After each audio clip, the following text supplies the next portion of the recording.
Hola amigo, hola amiga que están aquí en este desafío de los 40 días. Vamos con el día 27. ¿Estás preparado para una meditación más? Yo soy Ricardo Braz, bienvenido a este canal, bienvenido a esta jornada, a esta serie inédita en YouTube, en que en la Cuaresma católica, durante 40 días, estamos conociendo un versículo de la Biblia cada día. Y les traigo un poco de lo que conozco, un poco de lo que he aprendido, un poco de lo que rezo y medito. Y te invito a que te suscribas si no estás suscrito, que compartas este video con las personas que quieres y que comentes. Pon tu comentario por aquí y estoy seguro de que podemos construir en el futuro una amistad en torno a la Biblia.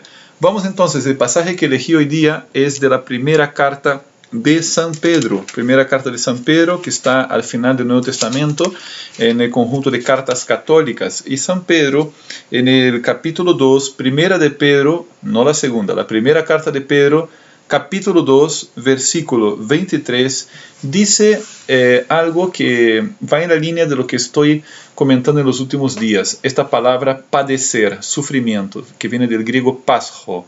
Y aquí se usa ese término griego dos veces, en primera de Pedro, capítulo 2, versículo 21 y versículo 23.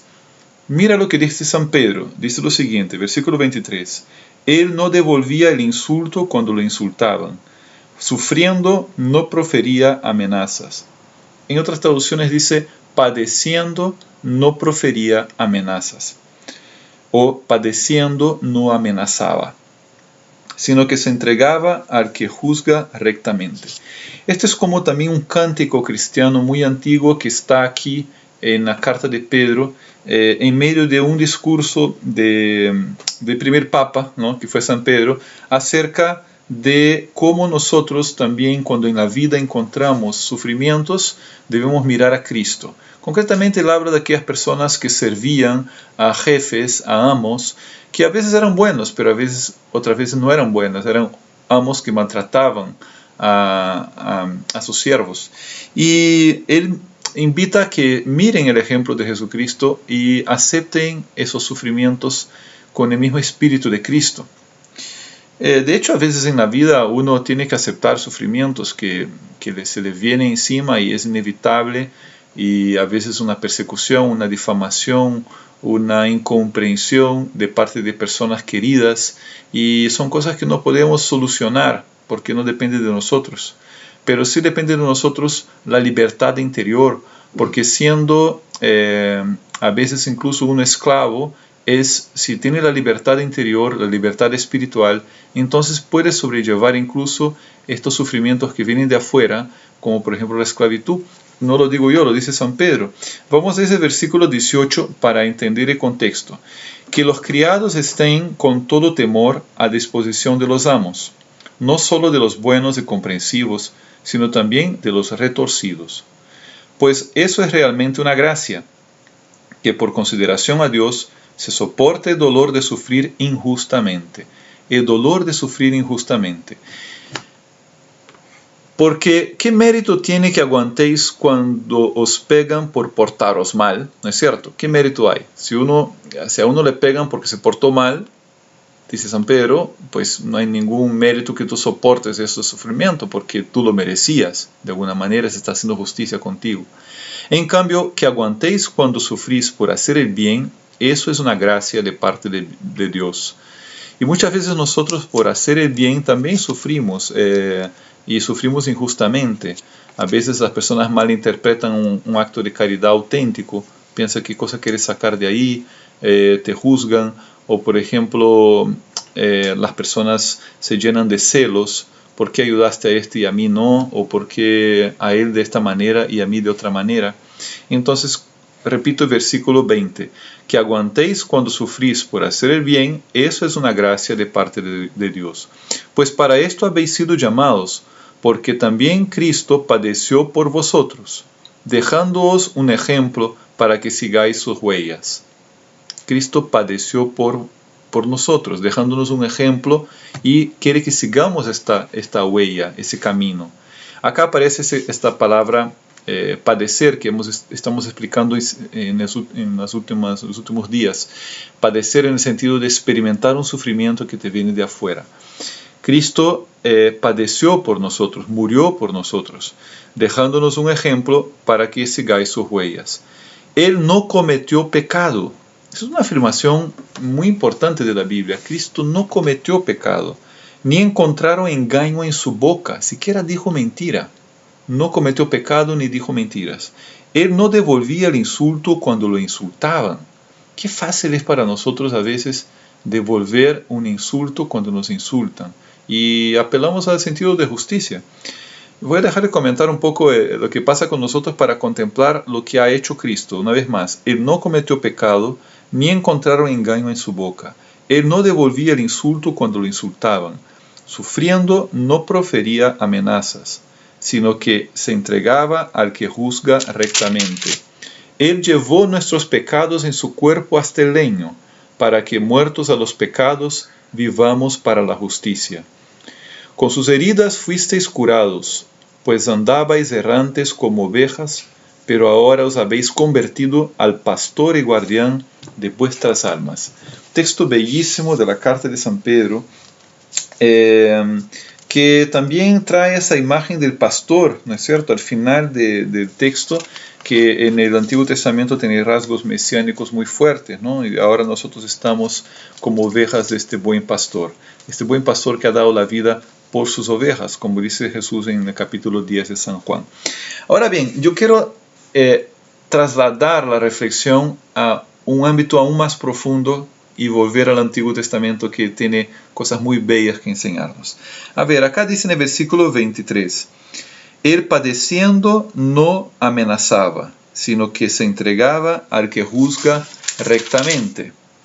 Él llevó nuestros pecados en su cuerpo hasta el leño, para que muertos a los pecados, vivamos para la justicia. Con sus heridas fuisteis curados.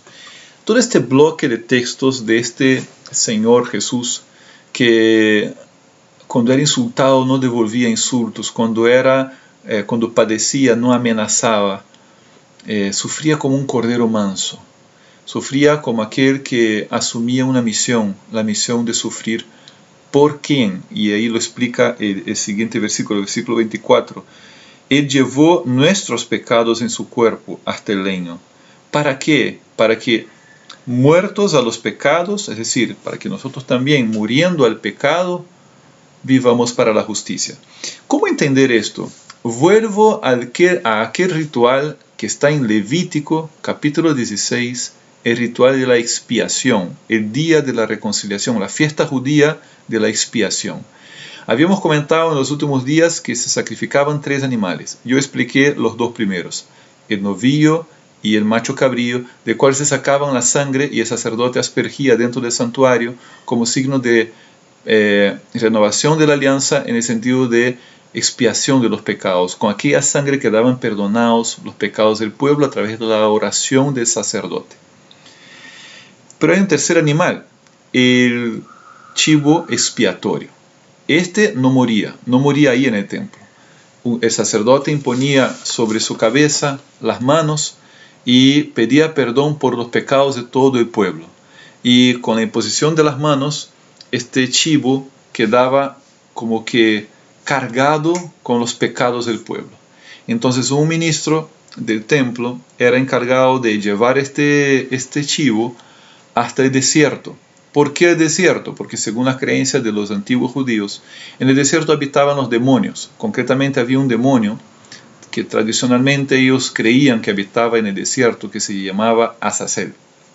Entonces ese chivo era llevado a un lugar muy lejos en el desierto y ahí lo soltaban para Azazel.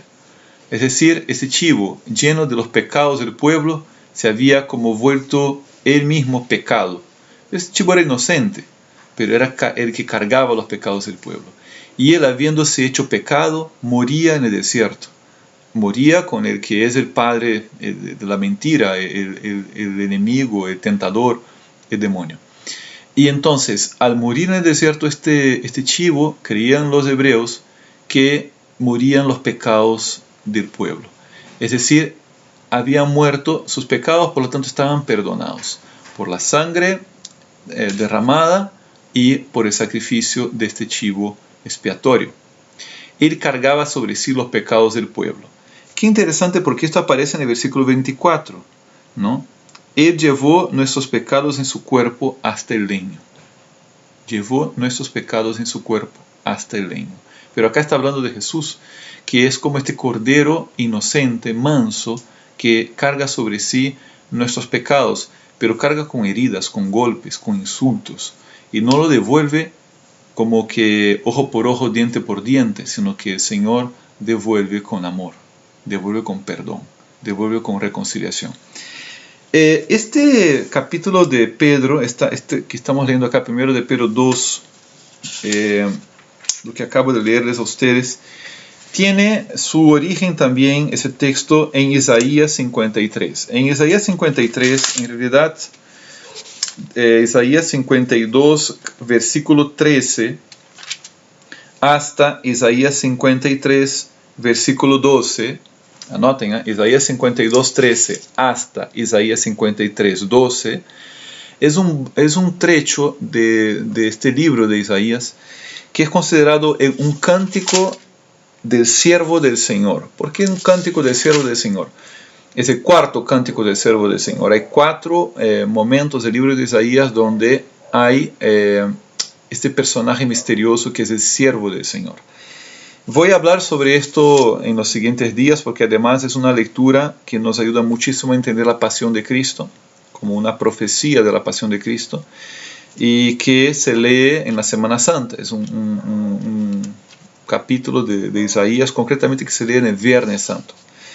Y en el versículo, mira, Isaías 53, 6 dice así: todos errábamos como ovejas, cada uno siguiendo su camino. ¿Acaso no es eso lo que dice al final, allá de la carta de Pedro, primera de Pedro 2, decía, ¿no? Primera de Pedro 2, versículo, se me perdió la página.